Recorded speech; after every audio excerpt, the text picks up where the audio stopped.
Hello, नमस्कार साथियों। आपका फिर से स्वागत है आपके यूट्यूब प्लेटफॉर्म इंजन स्टडी 85 में। तो कुछ दिनों से मैं आपकी क्लास अटेंड नहीं कर पाया, उसके लिए मैं खुद क्षमा प्रार्थी हूँ आपसे। तो आपने मेरे को अंदाज़ा है कि आप लोगों ने जो जितने क्लासेस चढ़ाई है वो पूर्णतः आपने देख ली होगी।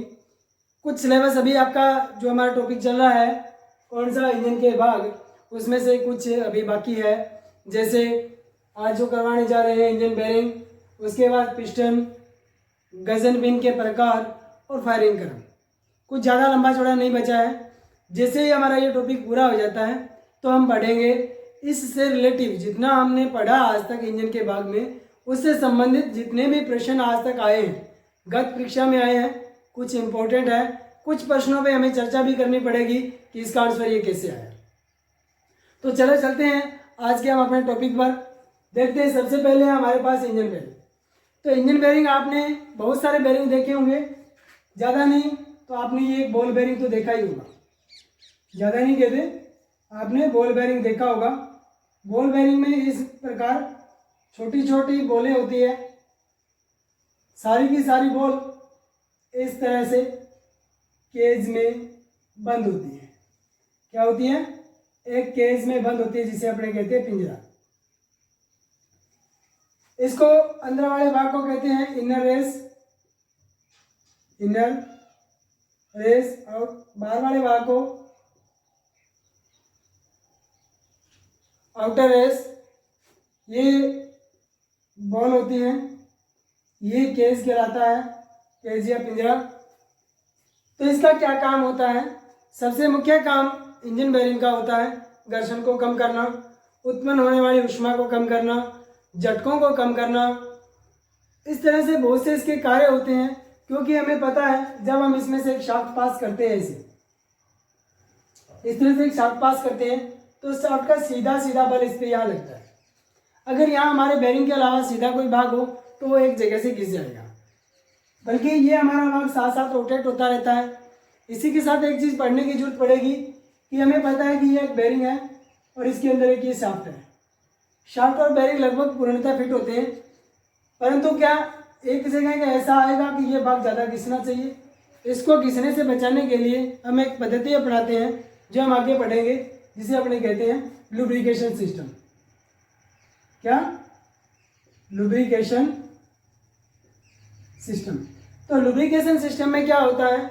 जो हमारे पास ऑयल होता है, ऑयल की एक viscosity SAE society of automobile engineers जो निर्धारित करती है कि कितना मान होना चाहिए। जैसे गियर ऑयल का मान अलग होता है, स्टीयरिंग का अलग होता है, डिफरेंशियल का अलग होता है और इंजन ऑयल का अलग होता है। तो उसी के अकॉर्डिंग जैसे हमारा इंजन ऑयल इसके बीच में आएगा, क्या इसके बीच में आएगा, तो ये दोनों शाफ्टों को पकड़ में नहीं आने देगा और दूसरे शाफ्ट का बल नीचे वाले भाग पर नहीं लगेगा। इस भाग को क्या कहते हैं? इस भाग को कहते हैं अपने ऑयल फिल्म। ऑयल फिल्म को अपने इसकी एक लोअर लेयर या एक पतली परत भी कह सकते हैं। इसके अलावा बेरिंग में हम पढ़ेंगे इसकी धातु। यह हमारा होगा बेरिंग। बेरिंग ज़्यादातर हम कास्ट आयरन से बनाते हैं। कास्ट आयरन के अलावा हमने आज तक आपसे पहले भी मैंने पढ़ाया था आपको बिग एंड बेरिंग और स्मॉल एंड बेरिंग, जो लेड, टिन, कांसे के बनाए जाते हैं और इस पे श्वेत धातु की एक लाइनिंग बना दी जाती है फिनिशिंग के लिए, ताकि वो धातु जल्दी घिसे नहीं। तो यहाँ हम देख रहे हैं कि धातु क्या क्या है। कास्ट आयरन है। क्या है? कास्ट आयरन, BRON, ब्रोंज, कांसा, टिन, बबेट मेटल। इन धातुओं से हम ज़्यादातर बेरिंग का इस्तेमाल करते हैं। इसके अलावा कुछ हल्के वाहनों में हल्के कार्यों के लिए हम स्टील के बेरिंग का भी इस्तेमाल कर लेते हैं। इसके बाद में अपने आगे चलते टॉपिक पर। ये हमारा हो गया। इसके बाद हम चलते हैं आवश्यकता क्या होती है, बेरिंग की क्या आवश्यकता पड़ी। बेरिंग की आवश्यकता सबसे मुख्य कारण होता है क्या? Reducing friction, REDUCING, reducing friction मतलब कि घर्षण को कम करना। क्योंकि अगर हम मान लेते हैं कि ये एक ब्लैक बोर्ड है, इस पर मैं सीधा हाथ को घिस रहा हूँ तो कुछ ना कुछ मेरा बल अवश्य लग रहा है।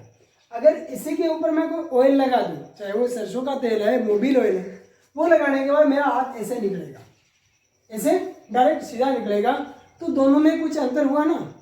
यही अंतर बनाने के लिए हम इसमें लुब्रिकेशन लगाते हैं और बीच में हम बेरिंग लगाते हैं। डायरेक्ट घिसा क्या होगा, ज़्यादा घिसावट होगी, हम बार बार उन भागों को बदल नहीं सकते, इसलिए उन भागों को न बदलने की बजाय हम वहाँ बेरिंग का इस्तेमाल कर लेते हैं।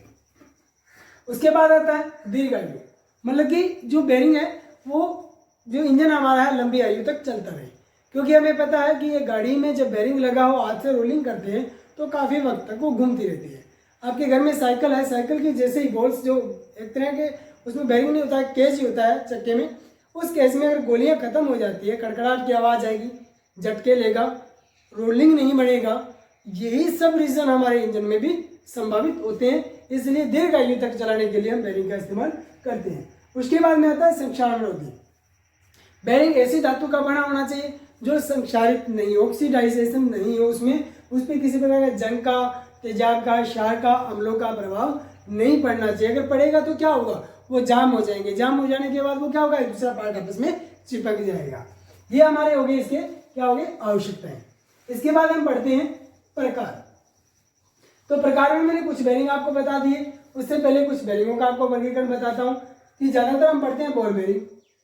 देखिए होंगे अभी थोड़ी देर पहले मैंने ड्रॉ किया था, ये इसमें क्या लगी हुई है, बॉल लगी हुई, क्या बॉल। इसका कट सेक्शन लेंगे कुछ ऐसा आएगा जी, ये आ गया शाफ्ट वाला भाग, ये आ गया बॉल वाला भाग। इसी तरह बॉल बेरिंग के बाद हम लेते हैं टेपर रोलर बेरिंग। क्या टेपर रोलर बेरिंग, थोड़ा हैवी लोड के लिए। इसका कट सेक्शन बनाए तो कुछ ऐसा बनेगा जी,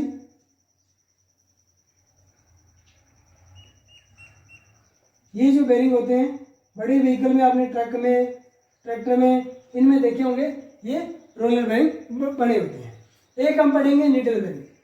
नीडल बेरिंग में क्या होता है कि पिंजरा होता है, उसमें इस तरह की नीडल लगा करके काफ़ी संख्या में, जैसे हम लगाते हैं डिफरेंशियल में क्राउन और पिनियन, तो जहाँ पिनियन शाफ्ट फिट होती है वहाँ हम नीडल बेरिंग लगाते हैं। तो मतलब सीधी सी बात कह सकते हैं कि जहाँ पर गति अधिक होती है वहाँ हम नीडल बेरिंग का इस्तेमाल लेते हैं। ये बेरिंग सेट में कुछ ऐसा होता है इस तरह से, और इसमें हर जगह इस तरह से छोटी छोटी नीडल लगी रहती है। ये तो हो गया हमारा बेरिंग का, हमने इतने प्रकार के देखे। इसके बाद हमारे इंजन में कौन कौन से बेरिंग लगते हैं, तो सबसे पहले मेन बेरिंग। मेन बेरिंग कौन सा होता है, मेन बेरिंग कुछ इस तरह से दो टुकड़ियों में विभाजित,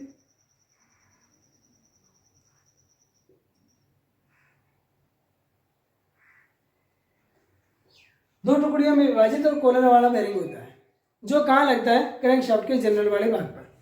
इसको बनाने के लिए व्हाइट मेटल और गन मेटल का इस्तेमाल किया जाता है। इसके बाद मैंने पढ़ा था एक, क्या आपको दिखाया था, मैंने आपको बताया था एक बिग एंड बेरिंग, कौन सा, बिग एंड बेरिंग, या जिसको अपने सेल बेरिंग भी कह देते हैं।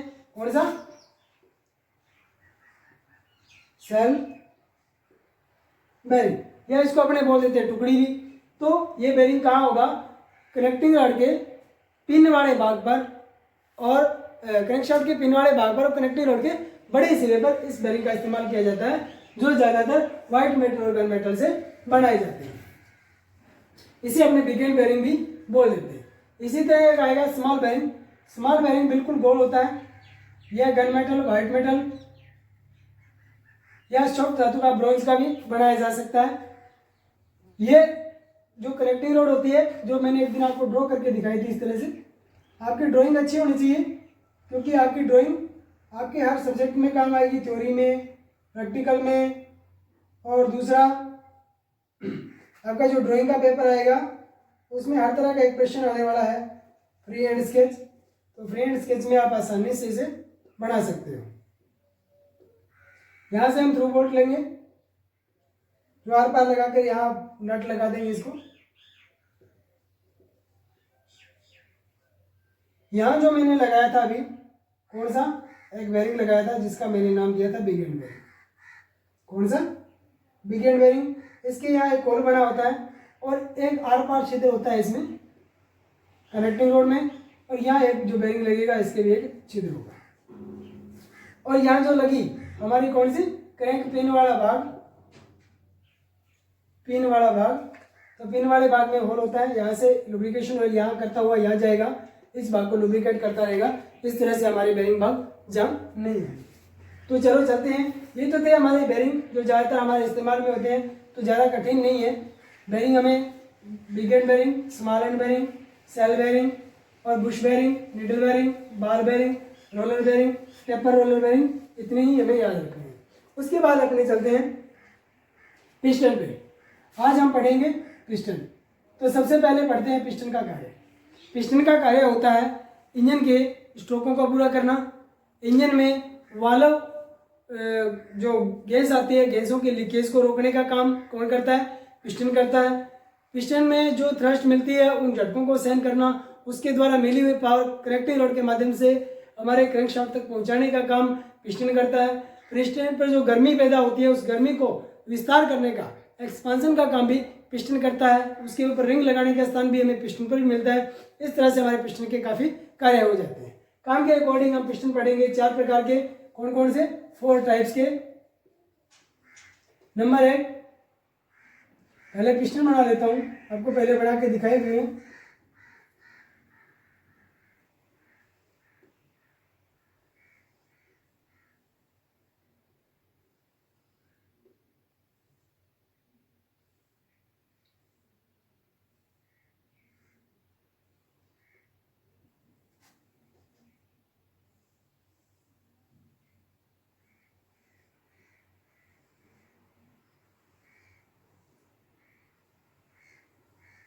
ये हमारा एक पिस्टन और आ गया।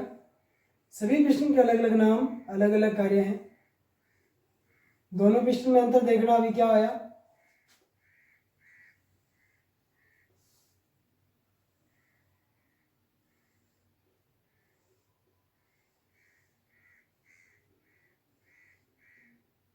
कोई अंतर नहीं आ रहा आपके दिमाग में, शायद ज़्यादा नहीं आएगा।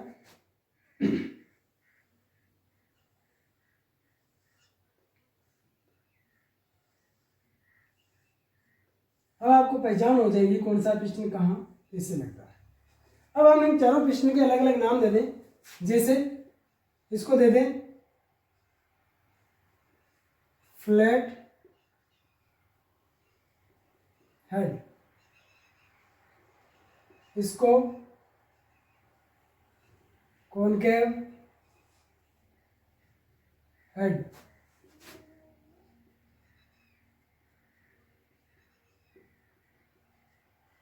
डोम हेड और डिफ्लेक्टेड हेड। अभी हमने 4 पिस्टन देख लिए, फ्लैट हेड, कॉनकेव हेड, डोम हेड और डिफ्लेक्टेड हेड। तो यहाँ आपने ध्यान रखना है, ये जो 2 पिस्टन है ये आपके आएंगे 4 स्ट्रोक में, और आपके ये जो 2 पिस्टन है ये आपके आएंगे 2 स्ट्रोक में। बात आती है पिस्टन के भागों के नाम। तो सबसे ऊपर वाला भाग क्राउन या हेड, या इसको टॉप भी बोल देते हैं। यहाँ ये भाग रिंग सेक्शन वाला है। रिंग सेक्शन जहाँ रिंग लगता है, रिंग के बीच में एक जगह बचती है जिसे कहते हैं रिंग लैंड। रिंग लैंड इसे बोलेंगे रिंग ग्रूव। जो खाली बगा भाग जो हमेशा पिस्टन की ऊपरी आयतन से नीचे का आयतन बड़ा होता है उसे बोलेंगे पिस्टन स्कर्ट। और जो खोखला भाग है इसे बोलेंगे बोस। इतने भागों के हमें नाम याद रखने हैं। आपको अगर ड्राइंग में भी आ जाता है, आप ऐसा एक डायग्राम बना देते हो तो आपको 5 से 10 नंबर सीधे फ्री के मिल जाते हैं। तो इतना ध्यान रखना, आपका डायग्राम अच्छा हो, बनाने में आपको कोई दिक्कत नहीं आए। हमेशा स्प्रेड स्केचिंग बनाते रहा करो। पिस्टन हम ज़्यादातर किस चीज़ के बनाते हैं, कास्ट आयरन के। और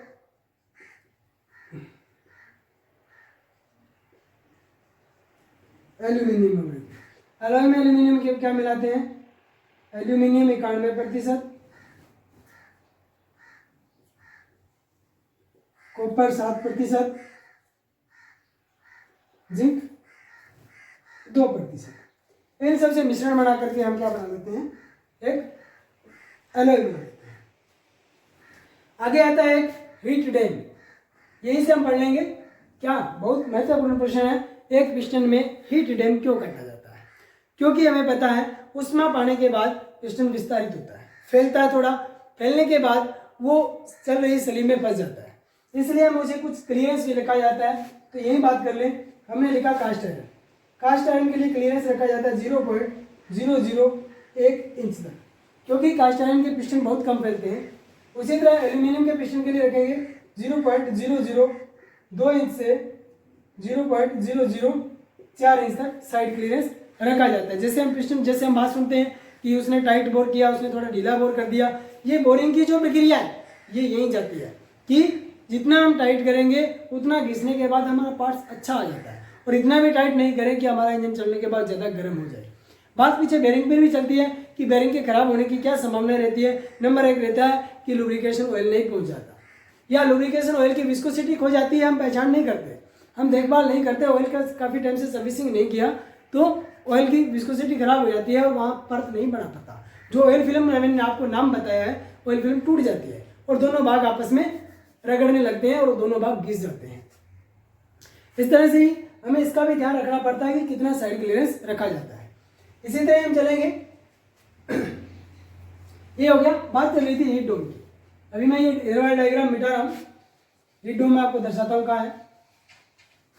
अभी ये पिस्टन है, यहाँ तक मैंने इसके कुछ भाग बताए, ये भी मिटा देता हूँ मैं, नहीं दिखेगा। यहाँ एक खांचा काट दिया जाता है इस तरह से, पूरी परिधि पर एक खांचा काट दिया जाता है। ऐसा नहीं है पिस्टन अलग कर दिया, खांचा काट दिया जाता है जो पूरी परिधि पर होता है। जैसे ही पिस्टन के, हमें पता है पावर स्ट्रोक कहाँ मिलता है? पिस्टन के हेड पर। तो जैसे ही पिस्टन के हेड पर पावर स्ट्रोक मिलता है तो ये ऊष्मा यहाँ से नीचे की ओर आएगी और नीचे कूलिंग का कोई प्रावधान नहीं, इसलिए ये ऊष्मा ऊपर पड़ी रहे और ये साइड वाल के द्वारा बाहर चली जाए, इसलिए एक ऊष्मा को स्थानांतरण के लिए हीट डोम काटा जाता है। चलो साइड क्लियरेंस हमने पढ़ लिया, आगे बढ़ते हैं। पिस्टन के विस्तार को रोकने के लिए कुछ उपाय किए जाते हैं। वो क्या है कि हमें पता है कि पिस्टन को हमने हीट डोम काटा। ये क्या है कि सबसे पहले हमने क्या काटा? Heat dam. ये ऊष्मा विस्तार रोकने के लिए। इसी तरह कुछ पिस्टनों में हम, जैसे अभी एक पिस्टन बना लेते हैं, ये पिस्टन बनाया, इस पिस्टन में ये बॉस वाला भाग है, ये रिंगलैंड है, यहां से एक इस तरह से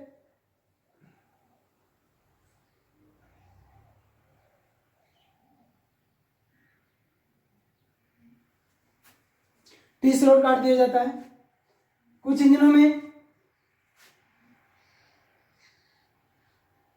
इस तरह से करके ऑब्लिक स्लॉट काटा जाता है। कई इंजनों में यही इस तरह से करके, किताब में देख लेना आपको मिल जाएंगे, ऑब्लिक काट दिया जाता है या आई स्लॉट काट दिया जाता है। तो इससे क्या होता है? ऊष्मा विस्तारित होती रहती है, सभी भागों में समान रूप से पहुंच जाती है। इसको काटने का सिर्फ एक नुकसान होता है कि पिस्टन क्या होता है? कमजोर पड़ जाता है। अब पिस्टन की हमें क्या क्या, मतलब कि लेने से पहले हमें क्या चाहिए? पिस्टन संक्षारण रोधी होना चाहिए, पिस्टन वजन में हल्का होना चाहिए, पिस्टन ऊष्मा को सहन करने वाला होना चाहिए, पिस्टन में किसी प्रकार का जंग नहीं लगे, पिस्टन कटे फटे नहीं, पिस्टन हमें कॉस्टली नहीं मिलना चाहिए। ऐसी कुछ बातें हमें ध्यान में रखनी पड़ती है। इसके बाद हम पिस्टन के बाद चलेंगे। आज हमारा अगला टॉपिक रहेगा इसी के साथ ही, जल्दी जल्दी ये कर दें। इसके बाद प्रश्न करके आपको एक ड्राइंग का चैप्टर करवाएंगे आगे से, ड्राइंग शुरू करेंगे। तो ड्राइंग में हम शुरुआत से लेकर एंड तक पढ़ेंगे, जैसे हम थ्योरी पढ़ रहे हैं। तो हर रोज़ एक ड्राइंग की क्लास भी हुआ करेगी। तो मैं एक ही चाहता हूँ आप ज़्यादा से ज़्यादा शुरुआत से लेकर एंड तक क्लास को देखें, ज़्यादा से ज़्यादा शेयर, लाइक और सब्सक्राइब करवाएं। चलो आज देखते हैं Gajan pin.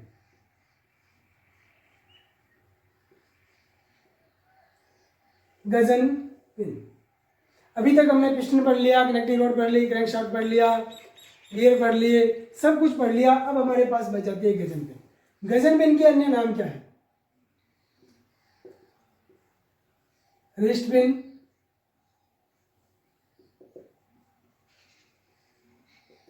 Piston pin.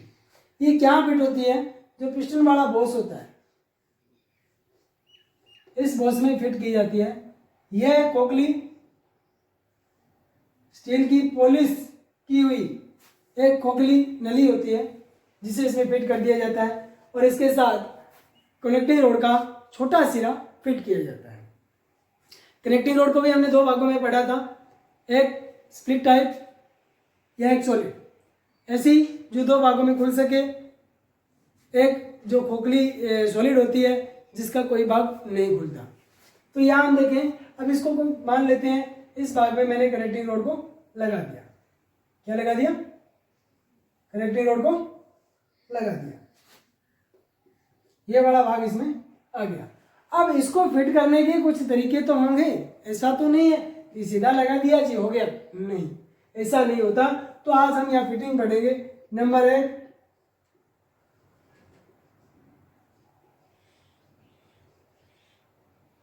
Fully floating,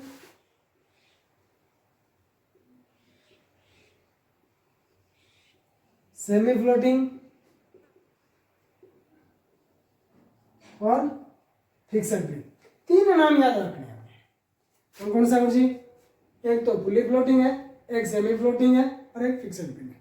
तीन ही नाम याद रखना है, कोई दिक्कत को नहीं, आराम से सीख जाओगा। देखो थाने में आराम बताने लग रहा कि प्रश्न बहुत बढ़िया पूछा गया है वो पीछे कि ऐसी कौन सी व्यवस्था है जिसमें कनेक्टिंग रोड अपने पिन में आसानी से फ्री घूमती है और गजन पिन भी अपने बॉस में फ्री घूमती है। तो कौन से प्रकार की फिटिंग है? तो आपको पता ही नहीं कि कौन सी व्यवस्था में कनेक्टिंग रोड भी फ्री घूमती है और पिन भी फ्री घूमती है। प्रश्न ये पूछ लिया जाता है कि कौन सी व्यवस्था में कनेक्टिंग रोड पिन के साथ फिक्स रहती है, बल्कि जो पिन होती है कौन सी गजन पिन, वो अपने बॉस में फ्री घूमती है। ये भी नहीं पता। चलो शुरू करते हैं कि हम एक पिस्टन बना लिया, ये बना लिया जी मैंने एक पिस्टन, पिस्टन की ये बना ली मैंने एक पिन। क्या बना ली? पिन। पिन को पहली फिटिंग है हमारे पास fully floating. Fully floating fit करने के लिए यहाँ भाग में लोग ग्रुप दिए होते हैं और इन ग्रुप के लिए ऐसे सर्कलिप बने होते हैं। इन सर्कलिप को फंसा करके इसको दोनों तरफ से रोक दिया जाता है। अब ये पिन ना तो इधर जाएगी ना इधर जाएगी, बल्कि अपने ग्रुप में स्वतंत्र घूम सकती है। घूम सकती है कि नहीं घूम सकती? ये देखो मैंने इसको इधर जाने से रोक दिया, इधर जाने से रोक दिया, बल्कि ये अपनी यहाँ रोटेशन ले सकती है। इधर थोड़ी हल्की फुल्की इधर जा सकती है, बल्कि बाहर नहीं निकलेगी। अब इसी के ऊपर मैं अपनी कनेक्टिंग रोड फिट कर देता हूँ। कर दिया। अब कनेक्टिंग रोड में ये फ्री घूम रही है, कनेक्टिंग रोड भी इसके ऊपर फ्री घूम रही है। तो ये कौन सी फिटिंग होगी? आपको याद रखना है, इसमें दो सर्कलिप लगते हैं। कनेक्टिंग रोड भी फ्री घूमती है स्मॉल एंड, और पिन भी फ्री घूमती है, तो वो फिटिंग होती है फुल्ली फ्लोटिंग। अब आता है सेमी फ्लोटिंग। सेमी फ्लोटिंग में क्या कर दिया जाता है? ये मेरी गजन पिन है, ये मेरी गजन पिन के साथ ये मैंने लगा दिया क्या? Connecting road. कनेक्टिंग रोड का जो बड़ा सिरा छोटा सिरा होता है उसको इस तरह से डाला जाता है।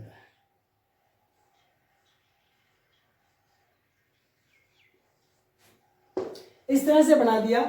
इस भाग पर एक नट लगा दिया जाता है। क्या लगा दिया जाता है? एक नट लगा दिया गुरुजी। अब ये नट ना की तरह थोड़ा टाइट करा, ठीक है, टाइट कर से ना तो वो पीछे की जैसी। पीछे करने के बाद आज की छोटी एंड है, जो छोटा एंड है वो इसको अपने गजन पिन को कस के पकड़ लेगा। अब कस के पकड़ लेगा तो अब क्या हुआ? यह अपने क्या हुआ? गजन पिन में फ्री नहीं घूम रही। कौन सी? कनेक्टिंग रोड नहीं फ्री घूम रही ना, क्योंकि इसको मैंने बांध दिया, ये इसके साथ बंध गई। बल्कि गजन पिन है वो अपने ग्रुप में फ्री है, ये भी रोटेशन ले सकती है और इधर उधर भी जा सकती है। तो ये हमारी फिटिंग होगी सेमी फ्लोटिंग। कौन सी? Semi floating. अंतिम बची है फिक्सड पिन। फिक्सड पिन में अपने क्या करेंगे, वही गजन पिन लेंगे अपने, ले लीजिए। अब गजन पिन के साथ मैंने वो कनेक्टिंग रोड भी फिट करनी है, कर दी खुशी, आ गई, आलू बन गई। अब यहाँ देखो कौन सा फ्री है। अब यहाँ क्या करेंगे, जो ऊपर वाला पिस्टन था, पिस्टन से एक स्क्रू लेंगे और स्क्रू पूरा का पूरा इसमें कस देंगे। किसमें? गजन पिन में। गजन पिन में स्क्रू कस दिया तो गजन पिन अपनी जगह फिक्स होगी, ना तो ये ऐसे घूमेगी, ना इधर जाएगी, ना इधर जाएगी। अब फ्री क्या है? फ्री हमारी कनेक्टिंग रोड है, जो किसी भी स्थिति में उसमें फ्री घूम सकती है। ये कुछ बातें थी जो हमें आपको बतानी जरूरी थी। इसके बाद हम पढ़ेंगे फायरिंग क्रम। फायरिंग क्रम पढ़ने के लिए आपको जरूरी है थोड़ा सा का ध्यान देना। यहाँ आप चलते हैं अपने फायरिंग ऑर्डर पर, बहुत जरूरी है। उसके बाद में अपने मतलब टाइमिंग डायग्राम भी नहीं बनाया। अब हम पढ़ेंगे फायरिंग ऑर्डर। फायरिंग ऑर्डर क्या होता है? एक इंजन में प्रत्येक पिस्टन में ज्वलन क्रम होता है। जो इंजन के दहन का जो ज्वलन टाइम होता है वो एक निश्चित होता है कि सबसे पहले किस पिस्टन में होगा। सबसे पहले हम बात करते हैं एक नंबर की, एक सिलेंडर वाले की। किसकी? एक सिलेंडर वाले की। तो एक सिलेंडर में क्या होता है, क्रियाएं होती है 4, 1 2 3 और 4। तो हमें पता है पहले सक्शन होगा, फिर कंप्रेशन होगा, फिर फायरिंग होगा, फिर एग्जॉस्ट होगा। इसका तो कोई क्रम ही नहीं क्योंकि एक ही सिलेंडर वाला है। इसमें तो फायरिंग या पावर जिसे अपने कहेंगे ये यहाँ आके ही मिलेगा। तो यहाँ तक अब हमें पता है कि क्रैंकशाफ्ट ने कितने चक्कर निकाले। हर बात को समझना। क्रैंक शाफ्ट चक्कर कितने निकाले? 2। और एक चक्कर में कितने डिग्री घूमती है? 360। तो 2 चक्कर में घूमेगी 720 डिग्री। तो मतलब सीधी बात होगी कि अगर एक सिलेंडर इंजन है तो 720 डिग्री घूमने के बाद एक पावर स्ट्रोक मिलता है। हो गया क्लियर कि अगर सिंगल सिलेंडर इंजन है तो 720 डिग्री घूमने के बाद एक पावर स्ट्रोक मिलेगा। इसी तरह अपने चलते हैं 2 सिलेंडर पर। 2 सिलेंडर में क्या होगा? 1 और 2। क्या आ गया? 1 और 2। इसका फायरिंग क्रम क्या होगा? 1 और 2, पहले एक में फिर दूसरे में। तो कितने डिग्री के बाद होगा? 2 हो गया, 720 का आधा कर दो 360। मतलब कि क्रैंक शाफ्ट जब एक चक्कर लगा लेगी, मतलब कि क्रैंक शाफ्ट जब एक चक्कर लगाएगी तो एक पिस्टन में किसी न किसी में फायरिंग होती रहेगी। तो अब थोड़ा सा ध्यान लगाने की बात है कि जब यहाँ 720 डिग्री क्रैंक शाफ्ट घूम रही थी, 2 चक्कर लगा रही थी, और यहाँ जब क्रैंक शाफ्ट एक चक्कर में पावर ले रही है तो कौन सा बैलेंस चलेगा? स्वाभाविक बात है, एक तो 2 चक्कर लगाए तब पावर मिली, और एक पावर मिल गई, फिर पावर मिल गई, तो बैलेंस कौन सा चला? 2 सिलेंडर वाला। इसी तरह हम बात में आ जाए 3 वाले पर। 3 सिलेंडर वाले में तो वही 720 में डिवाइड कर दो आप 3 का, तो कितना आ गया? 24 72, 240 डिग्री पर। तो मतलब क्रैंकशाफ्ट का अभी एक चक्कर भी नहीं हुआ। और इसका फायरिंग क्रम क्या होगा? 1 3 2। क्या? 1 3 2, पहले एक में फिर 3 में फिर 2 में, मतलब कि 240 डिग्री घूमते। इसी तरह 4 का करेंगे तो 4 में 18 चौका 72, 18 चौका 72, 180 डिग्री।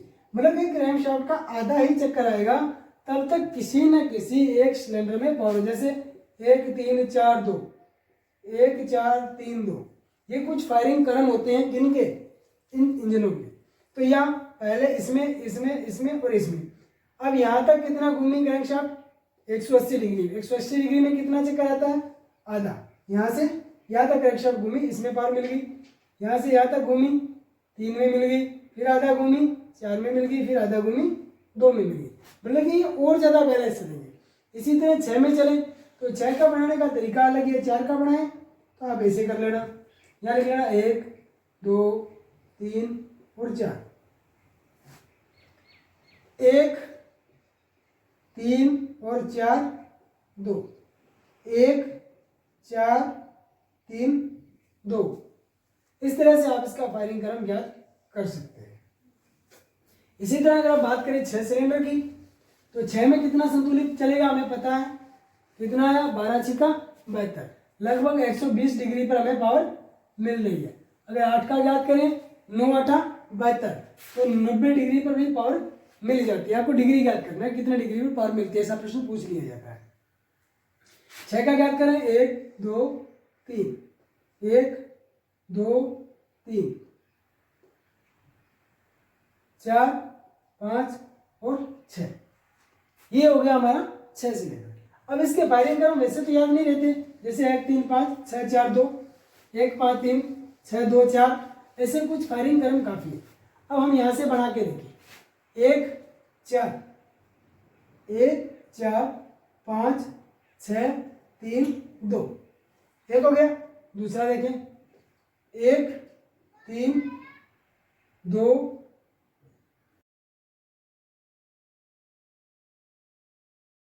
1 3 2 6 5 4। अब उससे उल्टा चल जाओ 1 5 1 5 4 3 2 6।